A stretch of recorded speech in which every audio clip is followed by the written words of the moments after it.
All right, today we begin a topic dear to my heart. It's a problem that's still pretty open, but I've worked on a lot. Dynamic optimality. The central question here is there one binary search tree that's at least as good as all other binary search trees? Is there one binary search tree to rule them all? It's kind of a fundamental question. It goes back to the 80s. It's in particular splay trees, which you have probably seen before. We'll review them briefly here. And there's a lot of technology built up, which we'll talk about this lecture and next lecture, about how to tackle this problem. It's still active area of research. So before I get to, well, the central question here is there one best binary search tree? It's a natural question because we use binary search trees all the time. Already in this class, probably every lecture we've used a binary search tree for something. And we all know how to do order log n, balanced binary search trees. And the question becomes, is this the best you can do?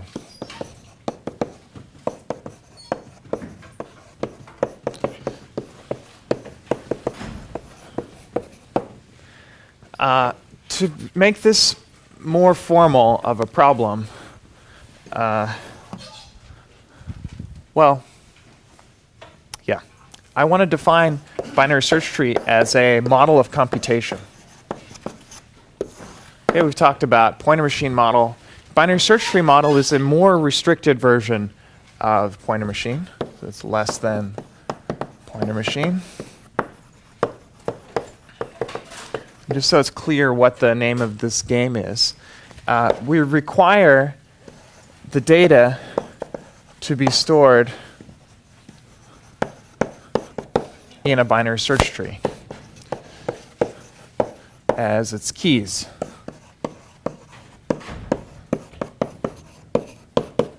And then we allow basic operations. Let me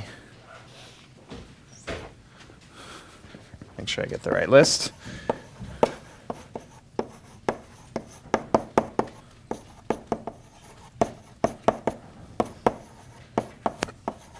You can follow pointers, and we're going to assume our BST has left child pointers, right child pointers, and parent pointers.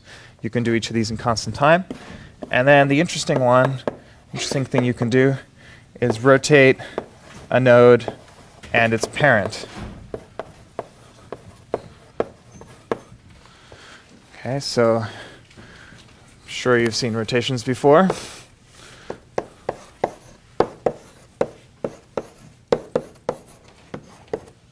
If this is my node x and I do rotate x, that's going to be my definition of rotation. X moves to the root. It's in this case, because x is to the right of its parent, it remains now to the right of its what now becomes its child. These subtrees come along for the ride. This preserves the binary search tree property, and you could get back by rotating y. Okay, by this definition of rotate, we don't need to distinguish between left and right rotations. We always name the child, and its parent is well defined. That's who we rotate with. So it's just flipping this edge. So these are the operations you can do, and in this model, really the only thing you can do is a search. Suppose I want to search for a key. The model is to do a search. I start at the root of the tree, of the binary search tree. I can do these walks, I can do rotations, and I must visit, if I'm going to search for x, must visit the node with key equal to x. And we're going to assume throughout these lectures that searches are always successful. You're only searching for keys that are in the tree. Doesn't make that much of a difference. If you're searching for keys that are not in the tree, think of it as searching for the predecessor or the successor. Not a big deal. And so for simplicity, we're just going to assume successful searches. We're also going to assume no insertions and deletions in this model because they just make problem a little messier. Some papers have considered insertions and deletions, and to the large extent, things just work. So we're going to focus on searches. Searches is interesting enough for this problem. Suppose I have n items. Now the model's clear. I store them in a binary search tree. These are the only things I'm allowed to do. Could I imagine beating log n? Well, no, in the worst case. This is best possible in the worst case.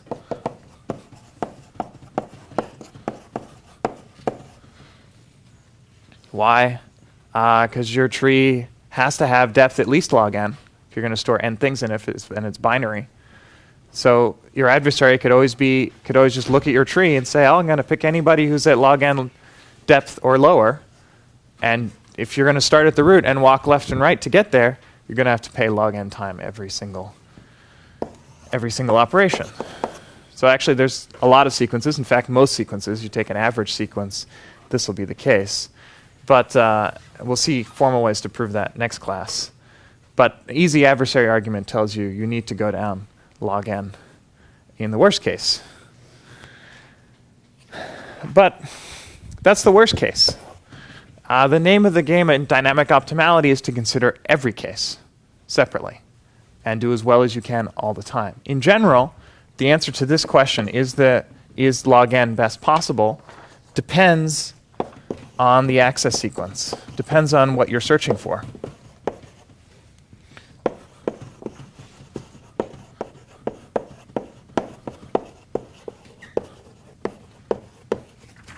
So let's say to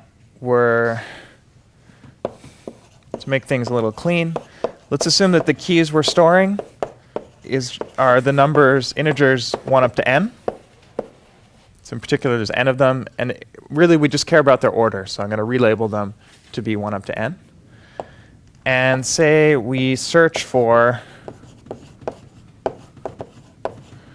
x1 first, then we search for x2, and so on up to xm.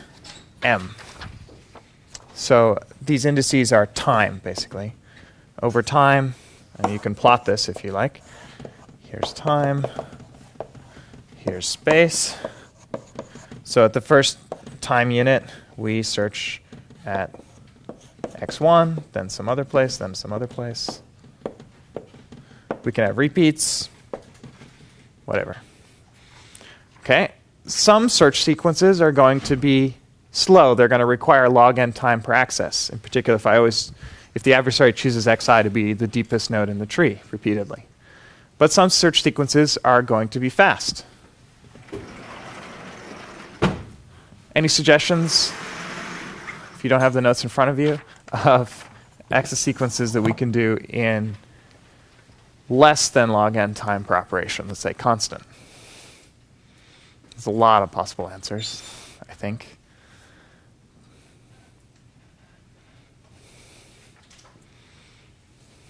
Yeah? N divided by 2. N divided by 2. What do you mean? Like, that's going to be the median. Oh, if you're searching for the median in a perfectly balanced tree? Yeah. That's true. So if you're always searching for the root of the tree in particular, that's going to be good. That's hard to, that depends on the tree though. I'd like a particular access sequence that I can always serve as well with some tree. In order walk. In order walk. Yeah, good. So this is, has a name. Sequential access property.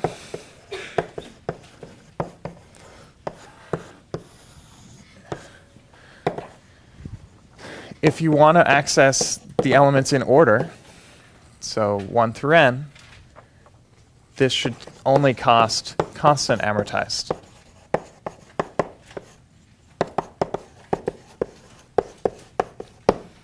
Because for any tree, you can do an in-order walk in linear time.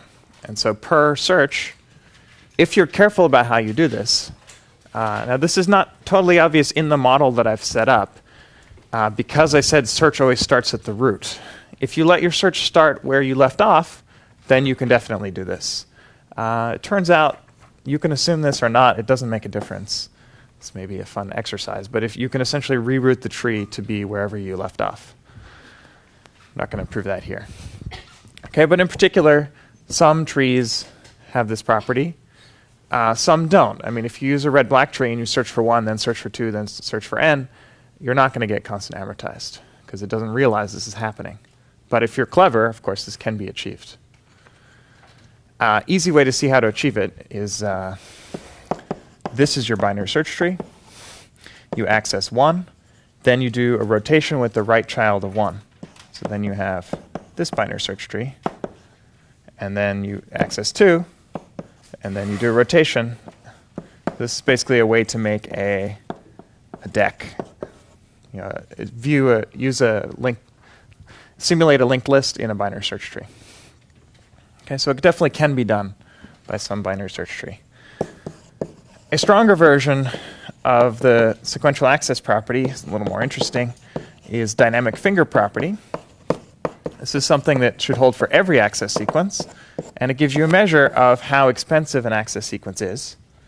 So we're doing x1, x2 up to xm, and we say if we measure the key distance between our current access xi and the previous access xi minus 1, if that equals k, then ideally we should be able to do log k amortized per operation. So in the worst case, this is going to be log n. But if I look at my space-time diagram here, for example, if I do sequential access, then this number is always 1, and so I get constant time. If I do something like this, where my spatial distance is not changing too much, and this is the reason I numbered the keys like this. What I really mean is in the sorted order of the keys, how do the ranks differ?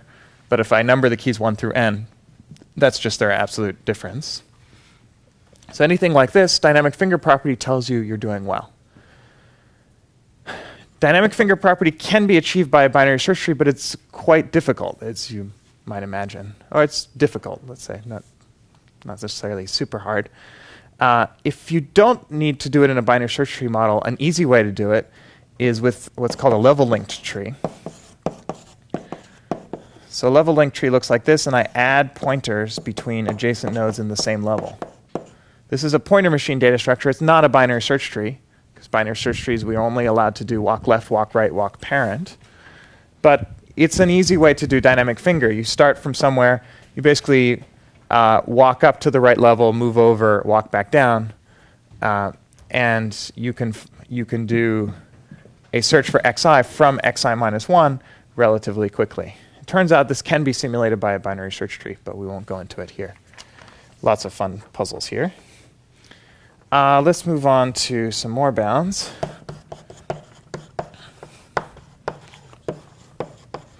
Or properties.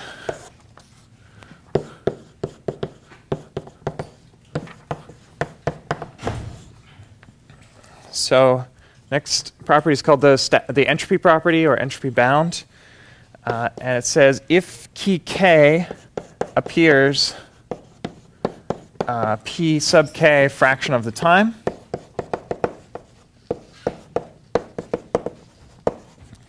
then I'd like to achieve a bound of entropy pk log 1 over pk per operation. This is everything here today will be amortized. If you haven't seen entropy, that's the definition. It's the entropy of this distribution. We're thinking of these as probabilities, although they're not really probabilities. They're because this is over a particular sample. We have this sequence x1 to xn. There's no randomness here, but we just measure what is the fraction, what is sort of the observed probability for each of these xi's, and then just say what is the entropy of that distribution. In the worst case, it's log n. If, say, everybody's equally likely, everyone's accessed once, or the same number of times.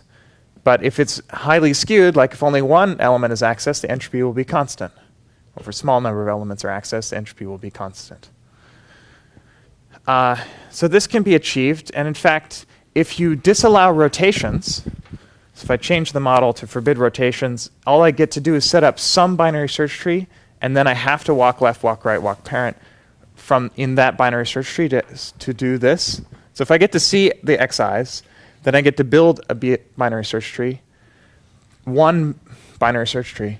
This is what's called the static optimal, when you're not allowed to change the tree as you're doing searches. Entropy is the best bound you can get. And roughly speaking, key k appears at height or depth log 1 over pk in the tree, maybe plus 1. And you can show there's always a tree where every node ends up at depth log 1 over pk. Again, not hard, but we won't do it here. Okay. Related property is called the working set property.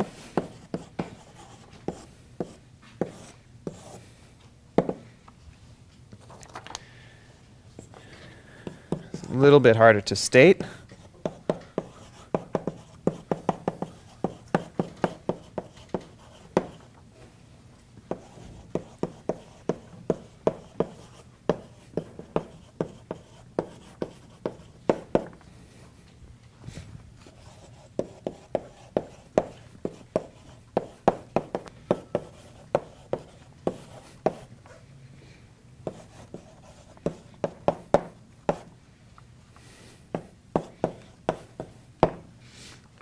For each search we do, xi, we're going to see when that's some key. When was the last time that key was accessed? So in our space-time diagram, we have some access at time I. We want to look backwards in time to the last time that key was accessed. Say that was, some other time j. And in this interval, we want to know how many distinct keys were accessed. So it's at most I minus j, but maybe there were some repeated accesses. We only count those as 1. So how many different keys were accessed during that time interval? Claim is we only have to pay log of that. So what this means, what this implies is, in particular, if you're only accessing, say, k different elements at all, and you ignore all the other elements, then you'll only pay log k per operation. That's why it's sort of a working set. If you're focusing your attention on k elements for a while, you only pay log k. But in general, for any access sequence, you can compute what is the working set cost, which is you sum over all the i's of log ti. That is your total cost for the access sequence. Divide by n, that's the amortized cost. Okay? It's another nice property. Not so obvious is that working set implies the entropy bound. So this is a stronger property. I guess dynamic finger implies sequential access. But there's no relation between working set and dynamic finger. In fact, they're kind of transposes of each other. Working set is about if you access a key that was accessed recently, then it's fast. Dynamic finger is saying if you access a key that is close in space to the previous access. So here we're looking at a key, and basically in the very previous time step, we're looking at how far away it was vertically. Here we're looking at how far away it was horizontally. So they're almost duals of each other.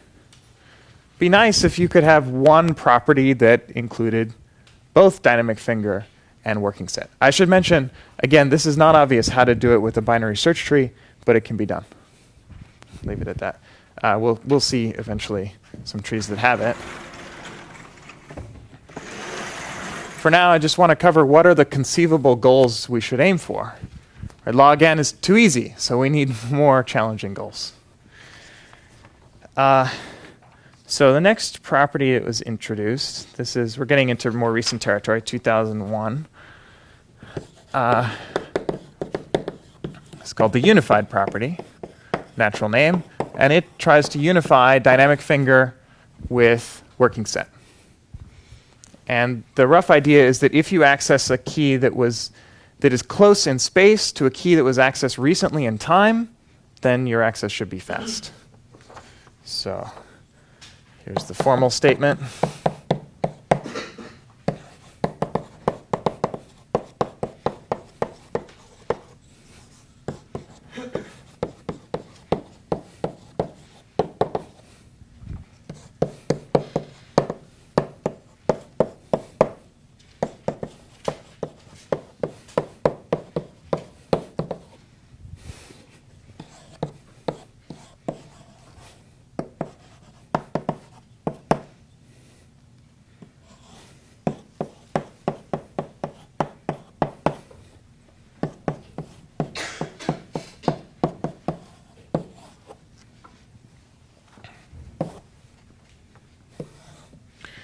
So here's the unified bound.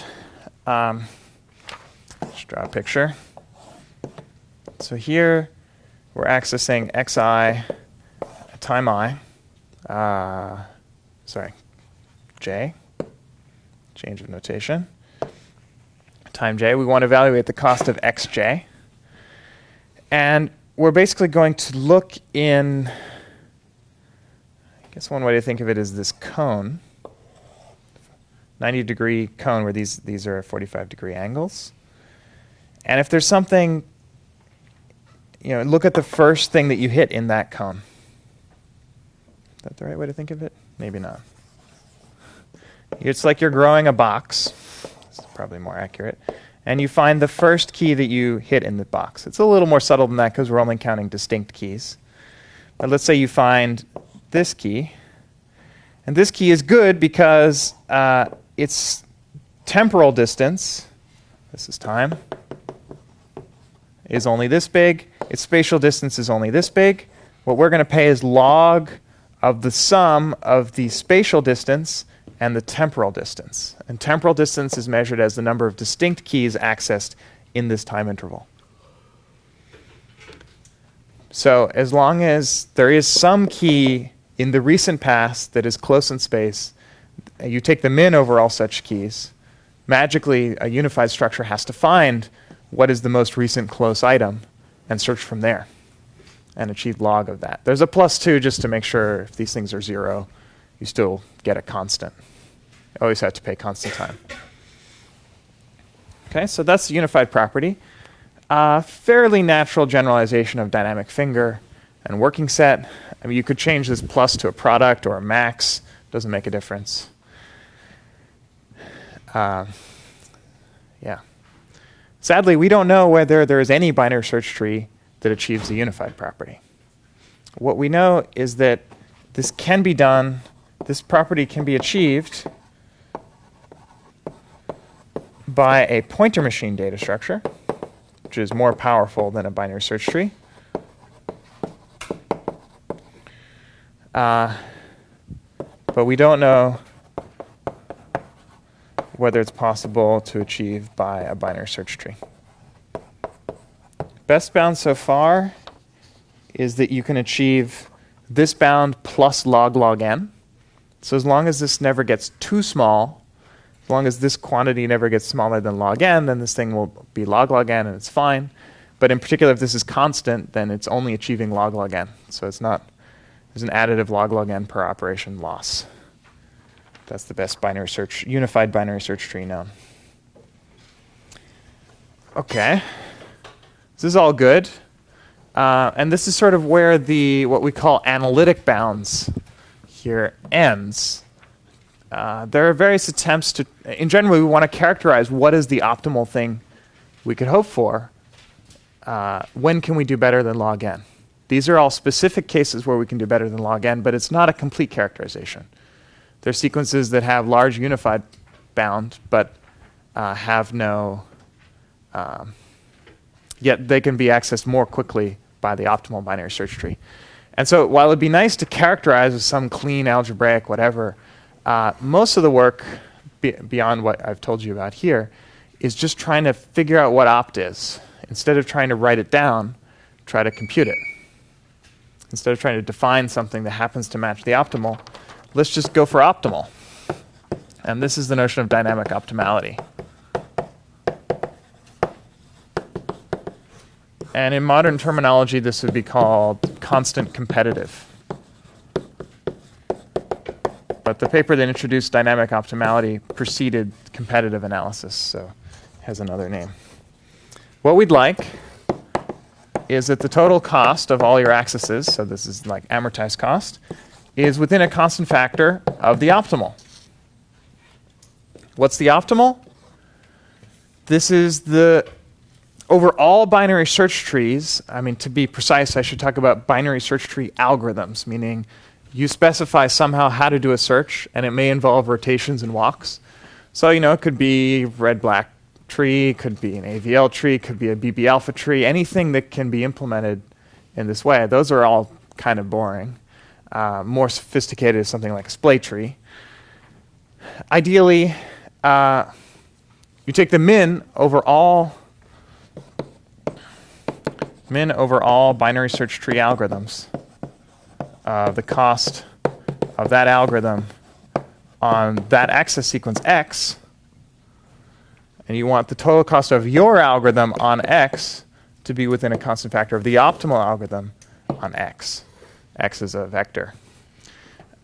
So this is what you call the offline optimal, because here you basically get to choose the binary search tree algorithm to be customized to x, and yet somehow you want to achieve dynamic optimality. Open question: is this possible?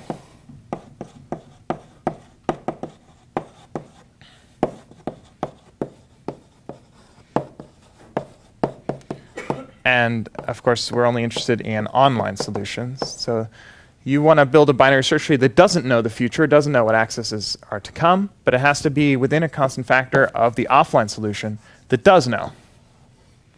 We don't know whether this is possible. Another interesting question is whether it's possible for a pointer machine. Because, say, for the unified property, we know how to get it for a pointer machine. And there's two versions of this question. You can consider, is there a pointer machine that matches the optimal binary search tree? Or you could ask, is there a pointer machine that matches the optimal pointer machine? That's a little less defined, although I have some ideas on how to define that problem. Maybe we'll work on it. But all versions of this problem are open, basically.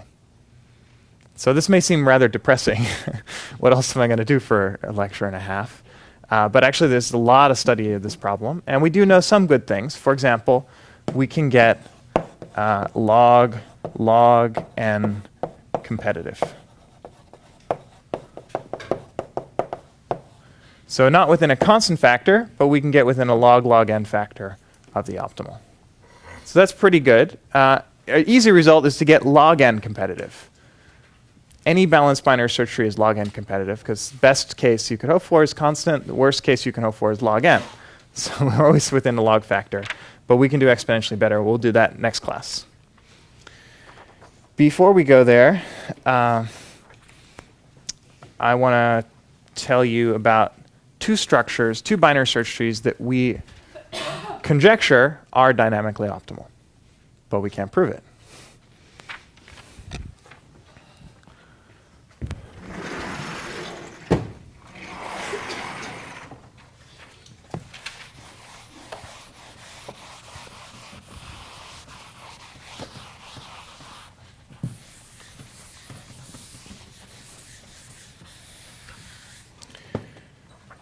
So first one, the classic one, is splay trees. I don't want to spend too much time on splay trees, but just to let you know what they are, if you don't already know.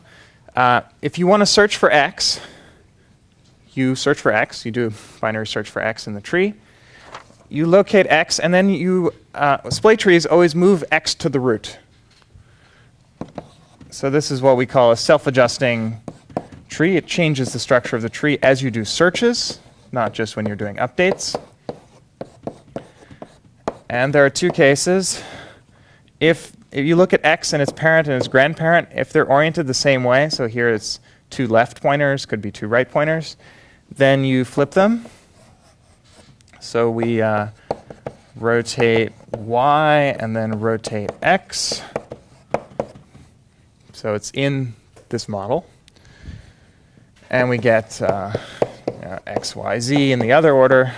There's pretty much only one way to move x to the root in that picture. Then the other case is the zigzag case. Y, w, x.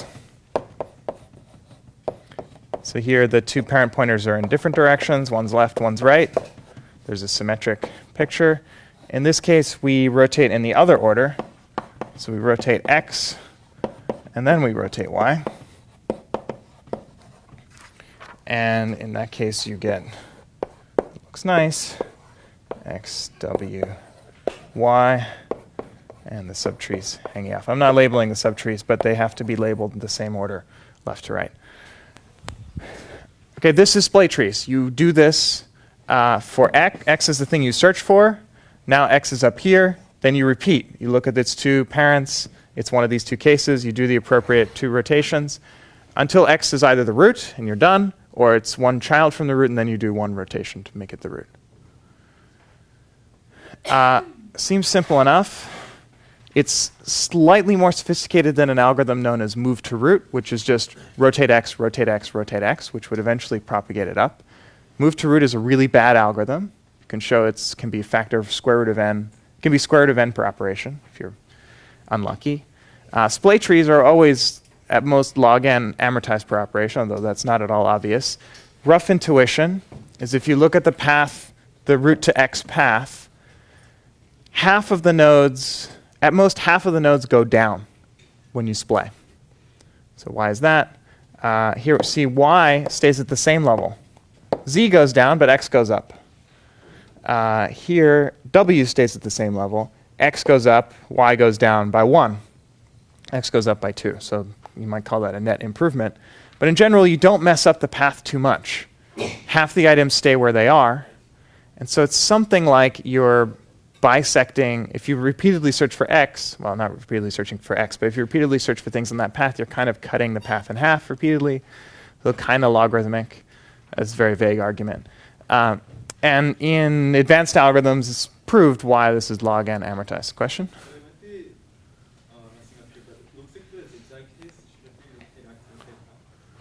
Rotate x, rotate x. I think you're right.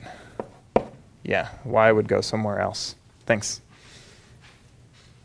Yeah, so here it looks like move to root. Here it doesn't. Good.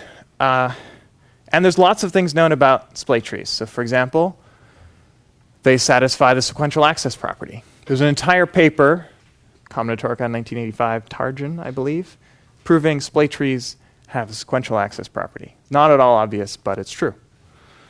They have the working set property, and therefore they have the entropy property. That's in the original splay tree paper. It's not that hard to prove. Once you prove log n, a little bit more effort, you can prove the working set property. Won't do it here. It's a cool amortization. Splay trees also have the dynamic finger property. This is a series of 2 papers over 100 pages long. Very difficult to prove. In general, splay trees are hard to work with because it's hard to keep track of what's going on. You can define potential functions, and that will prove this, and with a lot of effort it will prove this. We don't know whether splay trees satisfy the unified property, and more to the point, we don't know whether splay trees are dynamically optimal. This is the big question, and in the original splay tree paper, it asked this question: are splay trees dynamically optimal? Still open. I wish I knew the answer, but we don't. So what the rest of today's lecture is going to be about is a geometric view, which I've kind of been hinting at with this picture, but there's more to it than just plot the points of searches. There's a way not only to see what the searches are, but to see what the binary search tree algorithm is. So at this point, binary search tree algorithms are kind of abstract. I mean, we've kind of drawn pictures and how to do specific cases. You know how red-black trees or something work. But it's complicated to write down one of these algorithms. How would we think about all of them? How would we think about the optimal one? Turns out there's a geometric view in which it's actually very easy to see what the algorithm is, but it takes a little bit of work to prove that it's the right thing. And it suggests a totally obvious offline optimal algorithm, which we don't know is optimal, but we think is offline optimal. It's like the obvious thing to do, which we'll get to. And we can actually make it online. So this gives us a binary search tree that is so obviously optimal, whereas splay trees is kind of vaguely feels good. This is really obvious, yet we can't prove it. So it's like we're one step closer, but not quite there. So that's where we're going.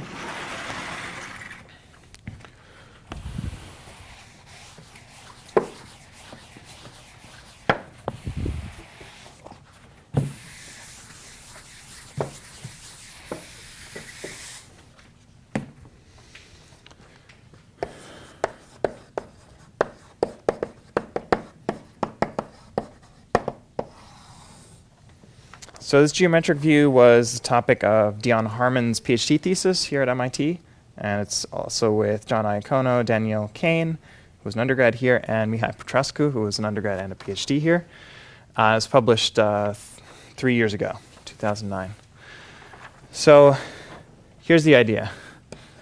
Access sequence, this is the sequence of searches you do.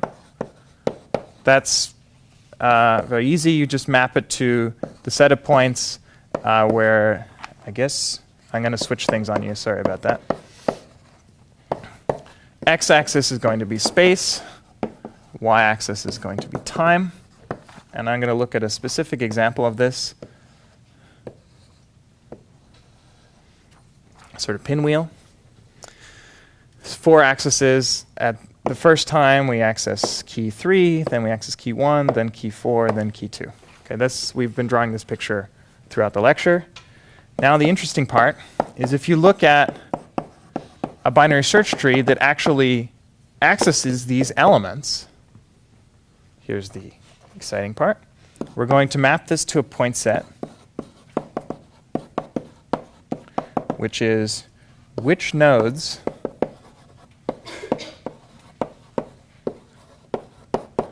get touched during a search, during each search.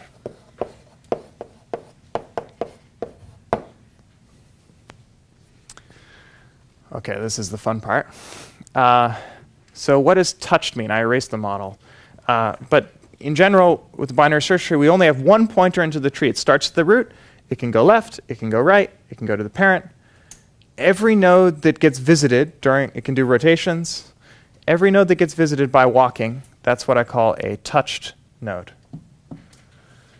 Just look at all of them. So, for example, in this picture,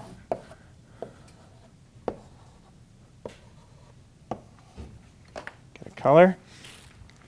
Suppose maybe we're lucky and key 3 is at the root, so that's the only thing I touch. If that's the case, when I access 1, it's definitely not the root. So in particular, I definitely have to have touched that node. And I'm just going to fill in a reasonable choice.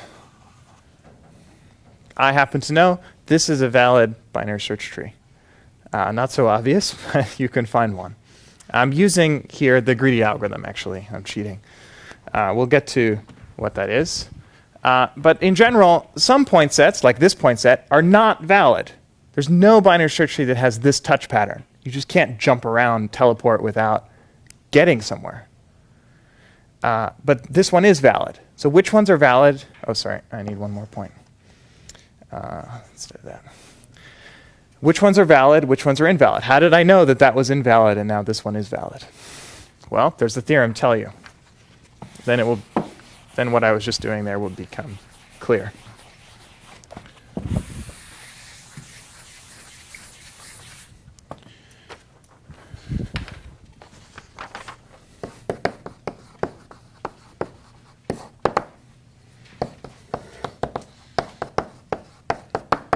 So I want to know when is a point set a valid BST execution. And I claim it is if and only if in every rectangle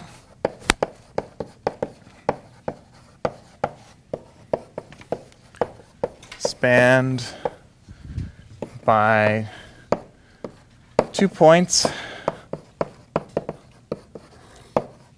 not on a common horizontal or vertical line.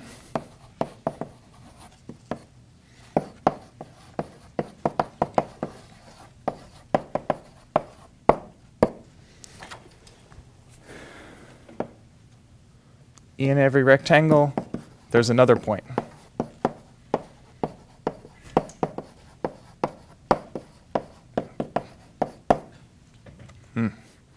So let me draw a picture. I have some point set. We'll look at this one in a moment. In general, I take any 2 points that are not horizontally or vertically aligned. That spans a rectangle. In other words, the rectangle with those two as opposite corners. There's got to be another point in there somewhere. Could be on the boundary, could be interior. Okay, in fact, you can pump this a little bit. So once I find some point, let's say on the interior, then my picture looks like this. Maybe I'll just draw it as a circle. Well, here's another rectangle. That one has to have a point inside it. Here's another rectangle. That one has to have a point inside it. You could keep going until, maybe I put one here. Maybe I put one here. Okay, if I update the picture, then I still have a little rectangle like that, a little rectangle like that, a rectangle like this. At this point is no longer involved in any rectangles, essentially, because there's no rectangle between these 2 points because they're horizontally aligned. I could finish this off, finally, by adding points, let's say, at the corners. Once I add points at the corners, this will be satisfied. We call this property arborally satisfied. I'll look up the spelling. Arboral satisfaction. Arboral means having to do with a tree. Okay, so this is saying that point set is tree-like if it has this property. Okay, this picture is getting a little messy, but if I have any monotone path like this, this is satisfied. If you look at any rectangle, say this one, it has other points in it. Okay, if I look at, I don't know, this one, it has another point in it. But look at this one, that one doesn't count because it's just a vertical line. So it has to have non-zero area. You look at any 2 points, this one and this one, they span a rectangle, there's another point in there. So monotone paths are good. This point set, if I drew it correctly, is good. I look at any rectangle here, it's got another point in it. Takes some practice to be able to see all the rectangles, but check it. Eventually this one's good. This one's obviously bad, has lots of, we call these empty rectangles, unsatisfied rectangles that have no extra points in them. So this is a valid BST execution, this is not. Let's prove this theorem. It's actually not that hard.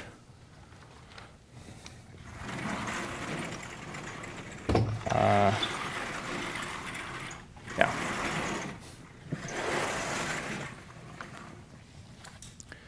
The consequence of the theorem is it tells us what we need to do. We are given a point set like this. We want a point set like this. We can define the cost of a binary search tree to be how many nodes does it touch. That's within a constant factor of how many operations you do. If you don't want to, it's pointless to touch a node more than a constant number of times. You can prove that. And so really we just care about how many nodes get touched. And so what we want to do is find a minimum superset of this point set that is satisfied.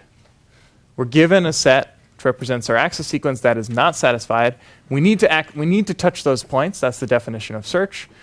And now we just like to also touch some other points that make it satisfied. This is a geometric interpretation of dynamic opt. Can you find the offline optimal is what's the minimum number of points to add in order to make your point set arbitrarily satisfied? We don't know whether that problem is NP hard. Probably it is. We don't know how to compute it. We don't know how to find a constant factor approximation, unfortunately. Yeah? So this is for an access sequence, so every time corresponds to this seeking like one individual thing in the tree? Right. Okay. Yeah, so the input, there's a unique a key that gets accessed at each time. So if you draw any horizontal line, in the input point set, there's only one point in each horizontal line. There can be multiple points in each vertical line, which would mean that key gets accessed more than one time. That's the obvious interpretation in terms of binary search trees. Turns out you don't need to assume either of those things. You could allow a sort of multi-search where I say, during this round, you have to access key 5 and key 7. I don't care in what order.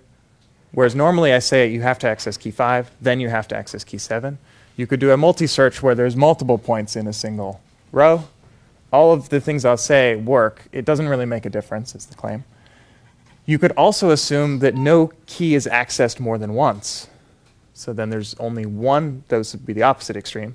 You can assume there's only one key per column. that turns out not to make much difference. If there's multiple keys in the same position, just spread them out a little, and you'll get roughly the same cost. So good question. But in the natural interpretation, is one per row, multiple per column, but it doesn't. Neither one matters. Okay. So this becomes the problem. Go from this to this with a minimum number of added points. We do know a log n approximation to that problem. That's the best we know. You just take this binary search tree and apply this transformation, and it tells you if you have a binary search tree, you can turn it into a way to satisfy a point set. But this is actually the best approximation algorithm we know. But as you'll see, the geometric view offers a lot of insight, gives us a lot of power, and in some sense we use it to construct this. Okay. So let's prove the theorem.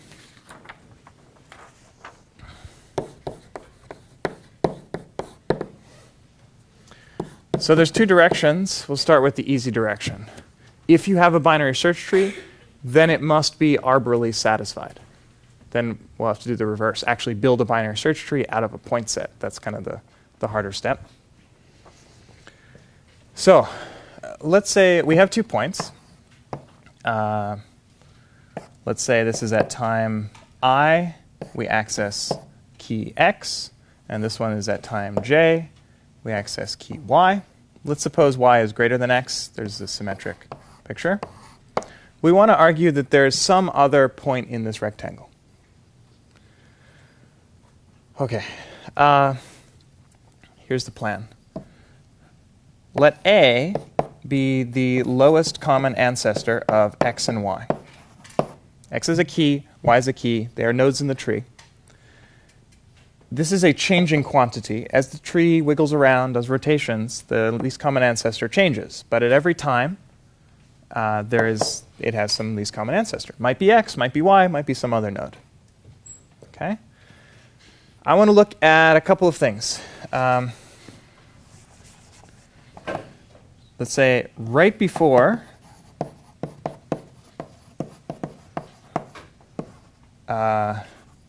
x is touched at time I. Or I guess right before time I would be the proper phrasing. So we're at this moment. I want to know, does A equal x? If A does not equal x, then I'm going to use the point A, comma, I. Okay, least common ancestor has the property that x is less than or equal to A is less than or equal to y, right? Common ancestor, least common ancestor will be between x and y. And we also know that it's an ancestor of x and it's an ancestor of y. So if you're going to touch x, you must touch A. If you're going to touch y, you must touch A. So A, comma, I is going to be some point here, which is what we need. Except if A equals x, sorry, what the heck did I do? Transposed again, okay? This is time I, time j, x, y. Sorry about that. Okay, here's time I. Here is A. So if A does not equal x, we know at time I we must access all ancestors of x. We must touch all ancestors of x before we touch x. Therefore, this is a point, and we're done, unless A equals x at this time, because then it's the same point. We didn't get a third point. We always need to find some different point other than these two. Okay, so that would be good. So it must actually be that at this time, at time I, A is right here. Let's then look at time j.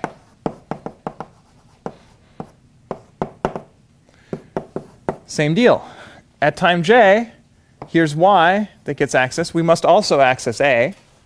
Now, it could be it's equal to y, or it could be somewhere else. It could be here, or it could be still here. In those cases, we're happy. But this one also could have been at the corner. The case we're not happy is when b equals x. Sorry, a equals y. Getting my letters mixed up. As long as a does not equal y, then we can use the point a comma j. That must be, these are always in your execution, and if a does not equal y, then that's a third point and we're done. So we're left with one more case, which is that at time I, a is here, here's a, and at time j, a is here. Question is, what happened in between? A changed. For a to change, something in here has to get rotated. That's the claim. I mean, here's the picture. You have a. Actually, picture is at the beginning, a is x. So here we have x, and then y is an ancestor. Sorry, y is a descendant of x, because this is a. And then somehow we have to transition to the reverse picture, which is that y is the least common ancestor, x. And for this to happen, somebody here has to get rotated. I guess in particular x.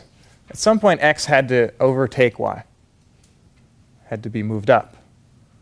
So at some point, x was rotated, and that would correspond to a point here. Okay, so else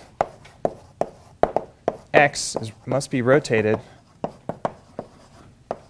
at some time k, where k is between I and j.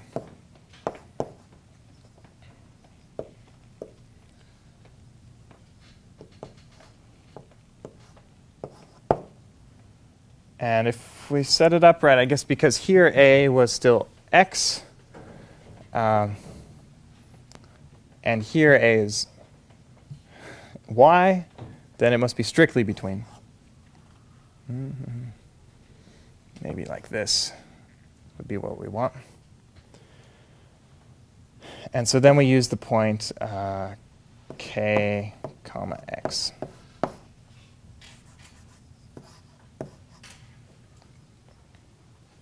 Is that more or less clear? This was the easy case.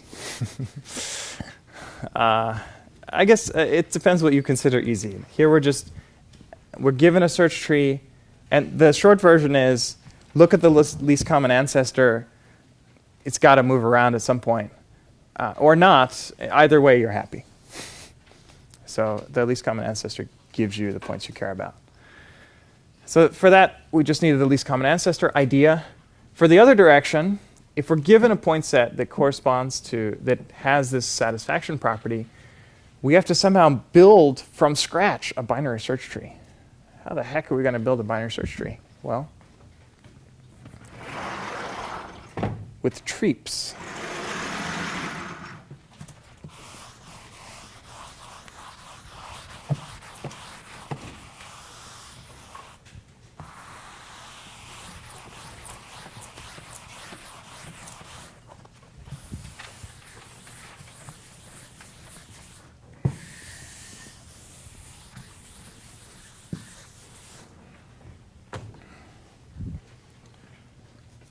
So this is the other direction.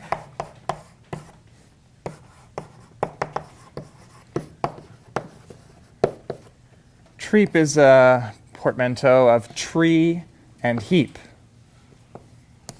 Underline it correctly, tree, heap. So it's simultaneously a binary search tree and a min heap in this case. It's a binary search tree because it has to be. It's a binary search tree on the keys. It's going to be a heap on a different set of values. So binary search tree on the keys. And it's heap ordered, min heap ordered, by next access. I didn't say I was going to give you an online algorithm. This is an offline algorithm. So it looks, if I look at a key and it's going to be accessed next, it better be at the root. Next access will always be at the root if you're heap ordered, if you're min heap by next access. This is great. That means the thing you're searching for is always at the root, and it's basically free to touch. But you may choose to touch other nodes. In fact, we're told how to touch nodes. Right? We're given a pattern that says, well, at this time, you will touch this node, and this node. By that definition, this one will be at the root. But you're going to touch these nodes, and possibly you could rotate them, change the tree. You'll have to, actually, because next access time is constantly changing. And as soon as you access an item, its next access goes to sometime in the future, possibly infinity. And so you'd like to start pushing it down in the tree. So what we need to do is show that we can maintain, it's always going to be a binary search tree because we only do rotations. We have to somehow use rotations to maintain this heap order property. And only touch the nodes that we're supposed to touch. That's the challenge. So I should mention, this is not a uniquely defined tree. Usually trees are unique. If you specify a key order and you specify heap order, there's exactly one tree that satisfies both of them. But here it's not quite unique because the next access time, there are many keys that are going, next touch. Next touch time. So, for example, at this moment, all three of these nodes are going to be accessed at the same time. And so you don't know, or I'm not specifying how they're supposed to be heap ordered in the tree. Just break ties arbitrarily. It doesn't matter. OK. So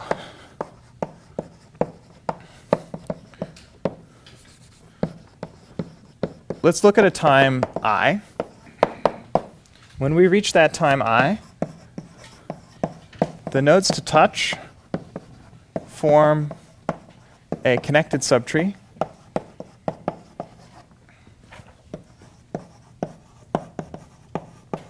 containing the root.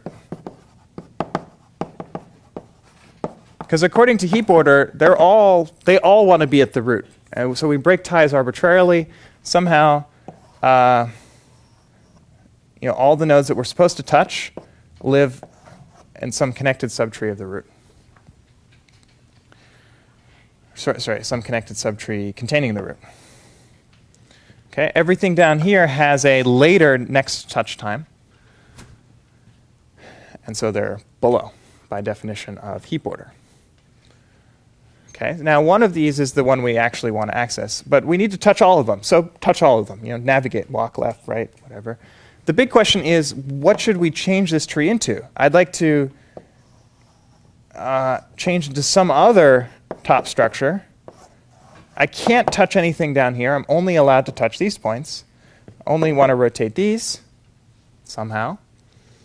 There's a convenient theorem. If you have one tree and you want to convert it into another, you can always do it in a linear number of rotations. So rotations are basically free in this model. It's just about how many nodes we touch. We're told which nodes to touch.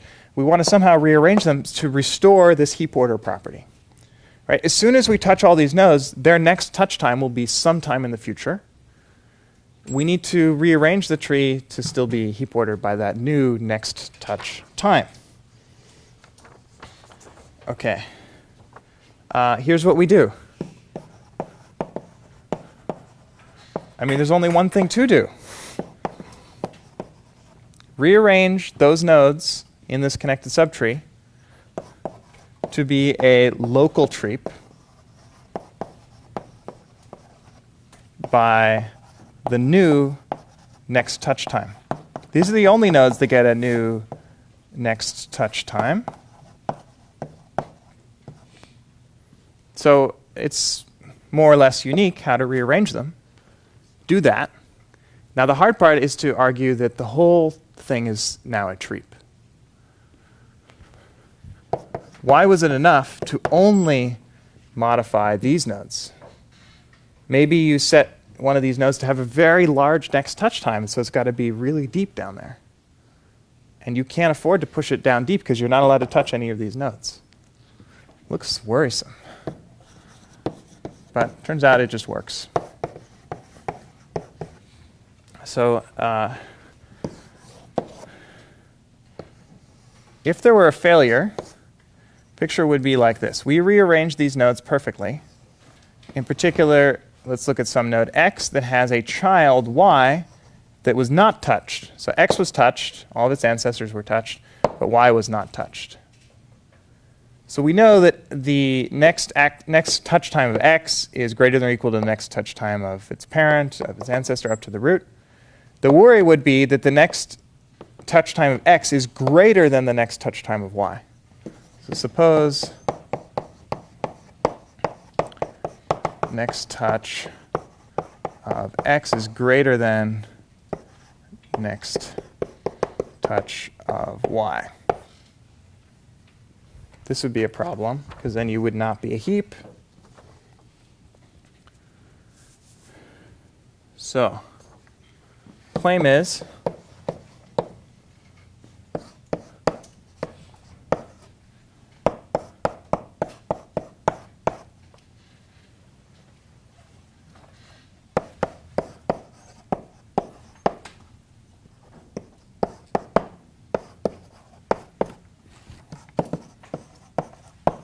we get an unsatisfied rectangle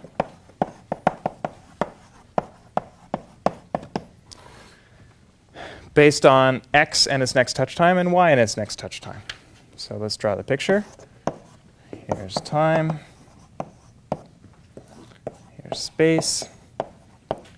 I'm going to assume, by symmetry, x is to the left of y in key space. And now we're supposing the next touch time of y is earlier than the next touch time of x. So it looks like this. So this is next touch time of x. This is next touch time of y. And I claim that there are no other points in here. That would be a contradiction, because we assume that the thing is satisfied.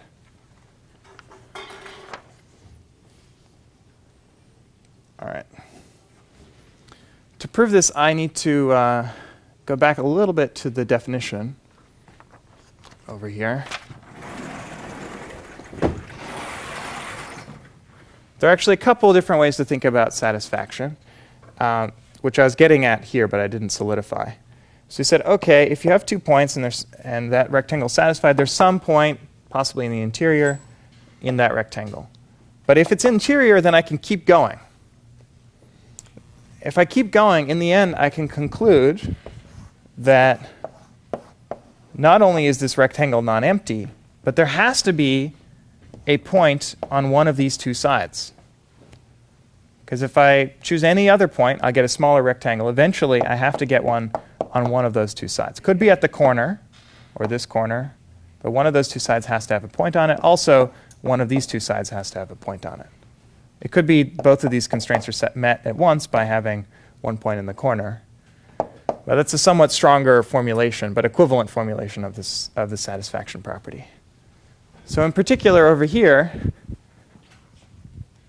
it should be the case that there's a point either here or here, and there should be a point either here or here. I claim that one of those is violated.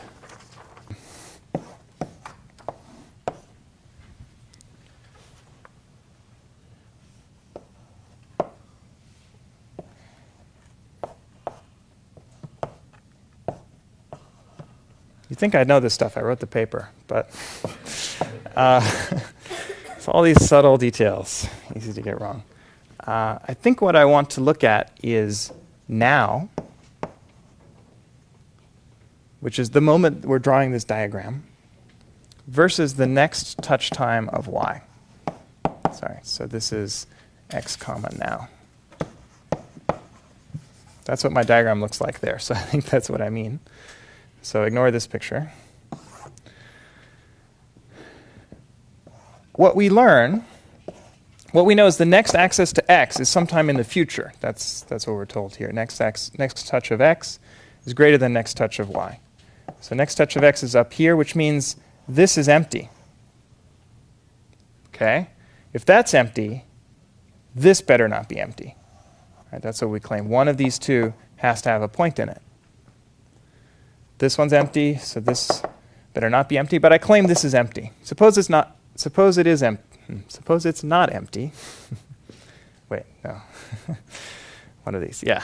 Suppose it's not empty. Should be the correct scenario. Look at the leftmost point in this range.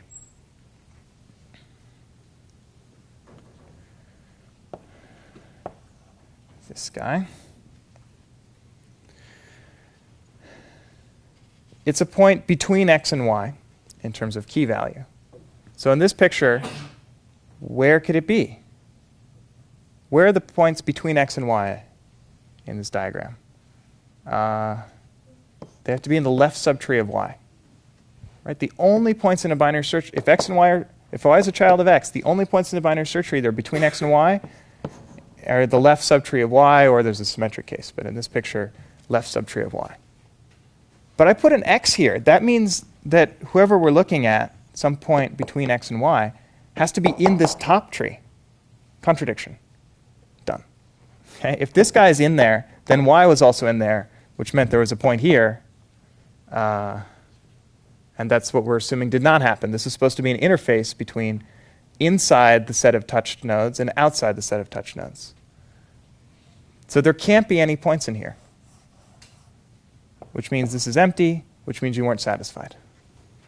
Okay, maybe I should write down the words to go with that argument. But so this part is empty by next touch of x being greater than next touch of y. And this part is empty else, or it's empty because any key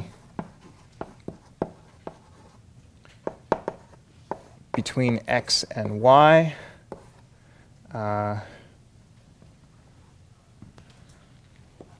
is in the left subtree of y.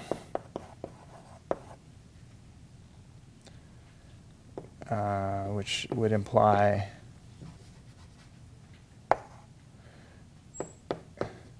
if it's touched,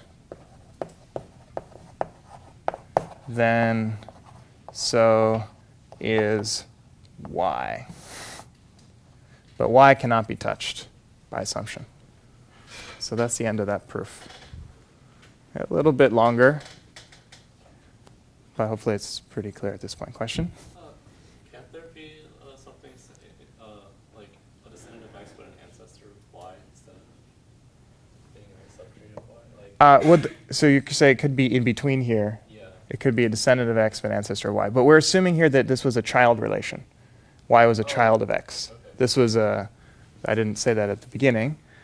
On a claim that's a global treep, if it's not a global treep, there's some edge that's violated that does not have the heap order property. So assuming this was an edge, x is okay. It was in the local treep.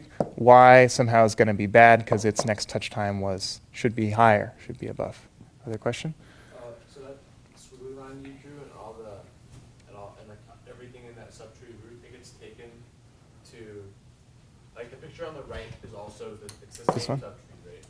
But after you change their These two subtrees have the same set of nodes. They've just been rotated somehow. okay, but then but didn't we change the next touch times of all the nodes in there? So how do you know that the root is still going to be some guy in that subtree? By this argument. So the question is, say, after we do this, we make some root, which is the root is going to be, among all the nodes that just got touched now, who is going to be touched next? That's who we put at the root. And the claim is that is globally the node that will be touched next. Why? By this argument. If there were some other node down here that has a smaller next access time, then but we know it was heap ordered before, so all of these guys are heap ordered. So this guy would then have the minimum. And then we look at that interface, and the claim is, by the satisfaction property, actually this point should have been in the set.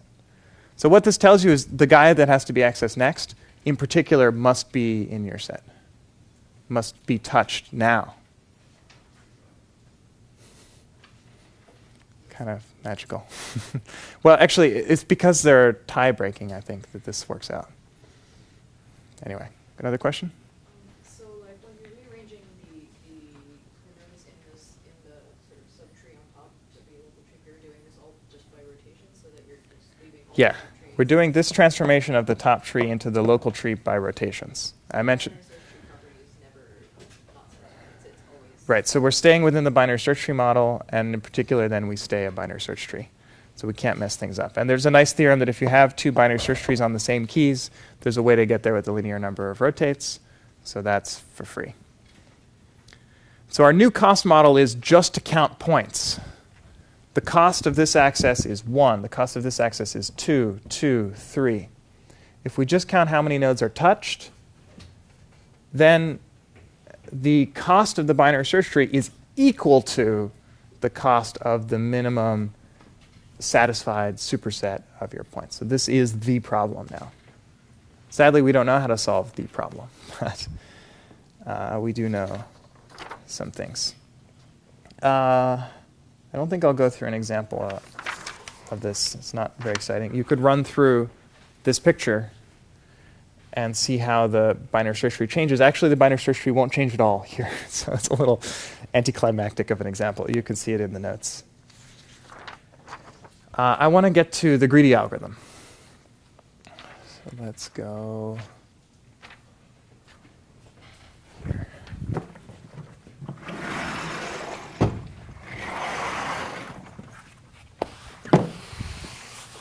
Last bullet.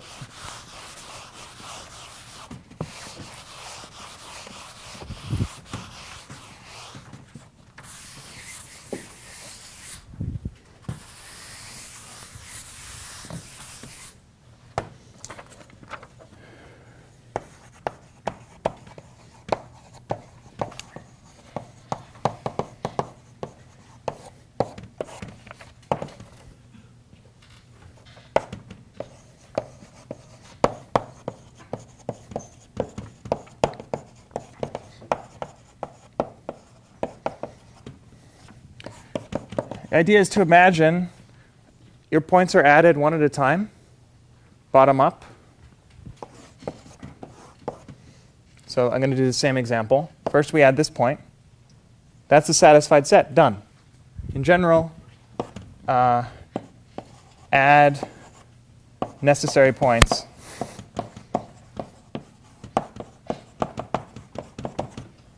on the same row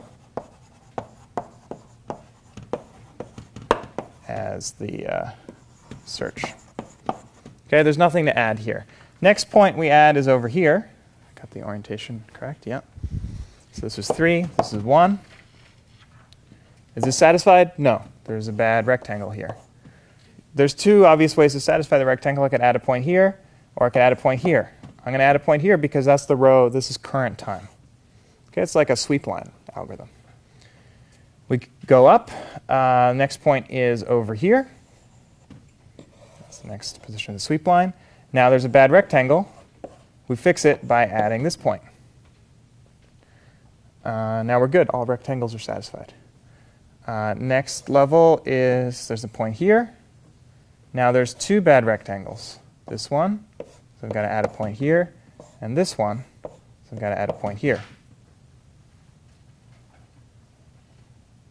Now we're good. And that should be what I did here. Yep. So that's how I found that point set. And in general, claim is this is a good algorithm. It seems, in fact, pretty obvious. There was a choice, of course. We could satisfy this corner or this corner, or some monotone path in between. But the claim would be that, doesn't make that big a difference. Doing things later is always better. It's kind of a lazy property. Or you could think of this, originally actually this algorithm goes back in tree land. And in tree land, if you follow through this reduction, which we did, if you convert this into a treep, what this is saying is, look, you search for an item, you follow a path. Take all the nodes on the path that you follow, rearrange them optimally for the future. Build a heap based on the next access time, next touch time, whenever that happens to be. next access time, actually, in that case. That is equivalent to this algorithm. That seems like the right thing to do offline. You visit your item, you do the minimum amount you have to do, which is following the search path. You rearrange those items to be optimal for the future. It's an offline algorithm, seems like a really good one. The only thing it's missing out on is maybe you should go off the path and bring other guys closer to the root. But if you believe, which we don't know how to prove, if you believe that it doesn't really buy you anything to go off the path now, you can always do it later, then this algorithm is optimal offline. And in terms of the point set, in the point set view, it's kind of nice because it almost looks online, right? You only have to look at each time and add the points at that time that are useful in terms of the past. You only had to satisfy the rectangles of the past. So this is where things get interesting, because in terms of a tree view with this transformation, this looks like an offline tree because it needs to know the future. And it does if you want to build a heap. Okay, but if you look at it in the geometric view, suddenly it looks online because you're only looking at the points and all the points you've accessed in the past. So in fact, there's a way to make this online. This is where things get interesting. There's a transformation that if you have an online satisfying point set, meaning you can decide what points to add based only on the past, not on the future. It's a fancier version of this transformation. You get an actual online binary search tree. So this algorithm goes back to the 90s, I think. Actually, 88. It's in a thesis, 1988, and was rediscovered by my PhD advisor in 2000. It's totally natural algorithm, but they thought it was an offline algorithm. With this view, it's an online algorithm. Let me quickly convince you or sketch to you how we make this online. So we do the same thing, except we don't know how to heapify.